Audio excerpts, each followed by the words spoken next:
Hello viewers, ఇవాళ మనం కొబ్బరి రైస్ అండి, కొబ్బరి పాలతో కొబ్బరి అన్నం ఎలా చేస్తాం అనేది మనం చూసుకుందామండి. దానికోసం ముందుగా మనం వచ్చేసి రైస్ కావాలి కాబట్టి రైస్ వచ్చేసి నేను దావత్ అయితే బ్రాండ్ చాలా బాగుంటుంది కాబట్టి నేను ఆ బ్రాండ్ని సెలెక్ట్ చేసుకున్నానండి.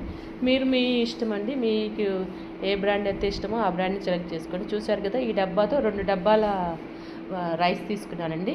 సో దాన్ని మనము అట్లీస్ట్ 2 టైమ్స్ వాష్ చేసుకుంటే బాగుంటుందనే ఫీలింగ్లో ఇదిగోని చూసారుగా, ఈ విధంగా వాటర్ తీసేసుకుని నేను దీన్ని వాష్ చేశాను అనమాట.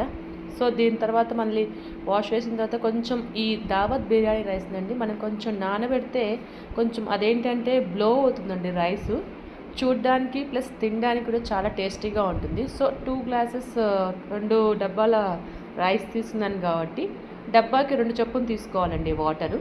సో ఇక్కడ నేను వచ్చేసి వాటర్ తీసేసుకున్నాను, 3 తీసుకున్నాను, ఒక డబ్బాకి తీసుకున్నాను అనమాట. దాని తర్వాత మనం కొబ్బరికి మేజర్గా దీనికి కావాల్సింది కొబ్బరి అండి. సో నేను వచ్చేసి 2 డబ్బాలు రైస్ తీసుకున్నాను కాబట్టి కొబ్బరి కూడా 3 కొబ్బరి చిప్పలు కానీ 4 కొబ్బరి చిప్పలు కానీ తీసుకున్నానండి. సో ఇలా ఈ విధంగా కట్ చేసుకుని స్మాల్ పీసెస్గా చేసేసుకున్నాను అనమాట. సో ఎందుకు అంటే గ్రైండ్ అవ్వడానికి ఈజీ అవుతుంది కదండి, మిక్సీలో వేసేసాను చిన్న చిన్న పీసెస్గా చేసుకుని. సో గ్రైండ్ చేసి తీసాను అనమాట.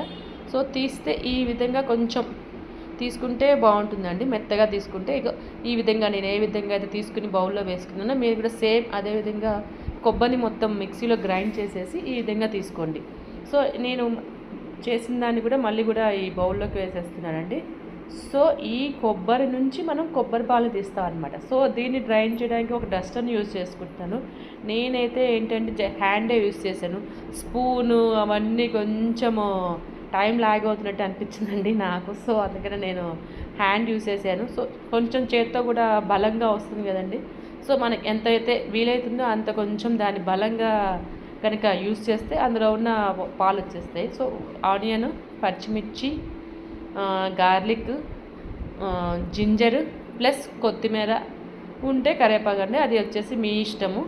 సో వాటిల్ని తీసేసుకున్నాను అనమాట. తీసుకుని ఇవన్నీ కొబ్బరి పాలు ఈ విధంగా వస్తాయన్నమాట. మనం డస్టింగ్ చేసేసి మొత్తం తీసేస్తే ఈ విధంగా కొబ్బరి పాలు రెడీ అయిపోయినాయి. ఒక డబ్బాకి 2 డబ్బాల కొబ్బరి పాలు వాడాలండి. సో వీళ్ళని బట్టి ఒకవేళ ఏమైనా షార్టేజ్ ఉంటే కనుక ఒక 3 కప్స్ వచ్చి పాలు వచ్చాయనుకోండి, ఒక 1 కప్ వచ్చేసి వాటర్ యాడ్ చేయండి. ఇదిగోండి ఈ విధంగా ఒక బౌల్ పెట్టేసుకున్నాను. సో మనం ముందుగా చూపించిన ఉన్నాయి కదండి, దానికోసం GRP9 యూజ్ చేస్తున్నానండి నేను దీనికోసమని, ఎందుకంటే టేస్టీగా ఉంటుంది కాబట్టి. సో ఆనియన్స్ని కట్ చేసేసుకున్నాను, అల్లం వెల్లుల్లి పేస్ట్, కొత్తిమీర కట్ చేసేసానండి, అలాగే పచ్చిమిర్చి కూడా. సో దాంతోపాటు లవంగం, దాల్చిన చెక్క,